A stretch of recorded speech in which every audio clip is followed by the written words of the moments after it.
Unreal. A magical escape from the city. A West Coast dream. Vancouver, BC is home to one place like no other. This was an abandoned industrial island 50 years ago. So, how does it look like this today? We are going to explore the visionaries who saw potential in something no others could, an organization who fostered innovation while maintaining tradition, and a place that brings people together through an inclusive West Coast collective identity. This is the story of Granville Island.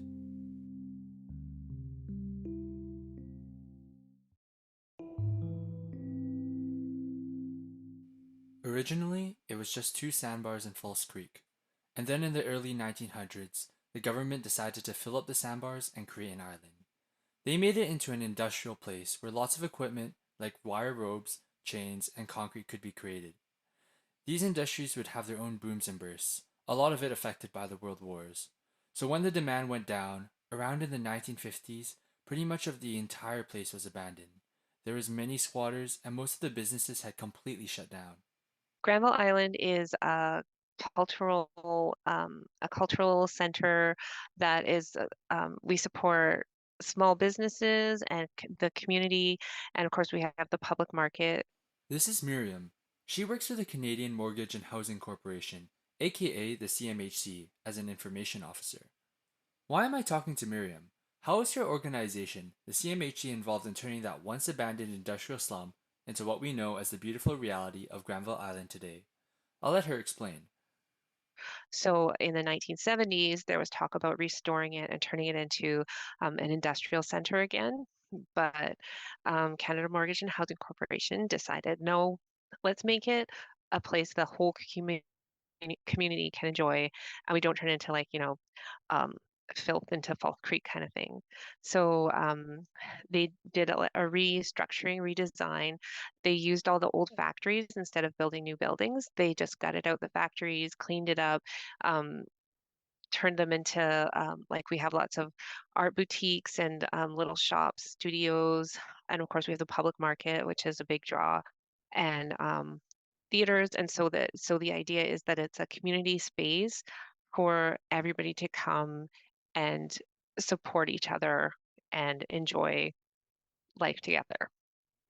But becoming this amazing wasn't an easy step. The CMHC had to overcome many challenges, and many of its founders would have to look beyond the ordinary perception, to see around corners, to make their unreal dreams into an unreal reality.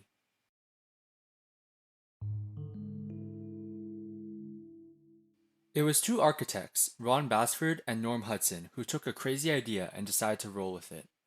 The original plan was to make it a cultural community center. And um, whether they were inspired by some divine presence or if they were just really, really creative. I'm not sure how that happened, but they did lay down rules that we've followed ever since the conception of Granville Island. The CMHC makes sure that when Granville Island has an art studio, it stays an art studio. It doesn't get sold off to a big chain like Quiznos or Walmart. They don't allow big box stores. They don't allow big chains. If a space is designated as an art studio, once the artist leaves, the CMHC will only rent it out to another artist because that's what it's designated. Designated areas needs to have a certain amount of artists, of theater, or even education because of their arts umbrella. It's really just about kind of um, sticking to the original ideas, just following them and not kind of like not really letting things slip through the cracks, like just keeping really strict guidelines. So it's a balance of following tradition and also being innovation Of and course, also being yeah, innovative. innovative. Yeah.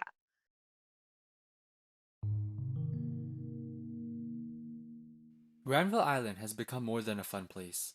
It is a symbol of the West Coast lifestyle, spirit, and identity. The Granville Island website itself describes the place as a magical escape from the city.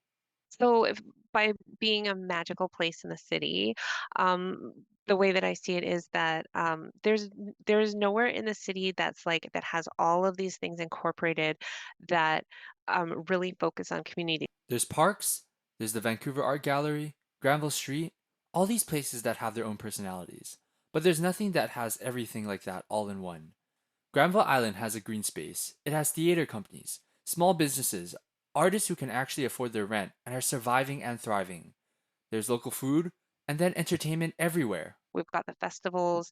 So it's really it's a place that's so much stuff is happening and it's so the difference I think of like another place in Vancouver is just that um the way the roads are, they're like sidewalks and they're roads, like they kind of bleed into each other and it just makes it so that it feels like everybody's welcome, cars, foot traffic, bikes, and then just people in general from all over. The West Coast identity is all about bringing people together, often imagined as a place of inclusivity and diversity of culture. Granville Island brings out this cultural mosaic, with each culture a different reality to different people. The CMHC has turned what was once thought to be an impossible West Coast fantasy, a once broken industrial slum, into a cohesive, immersive, and diverse, unreal reality.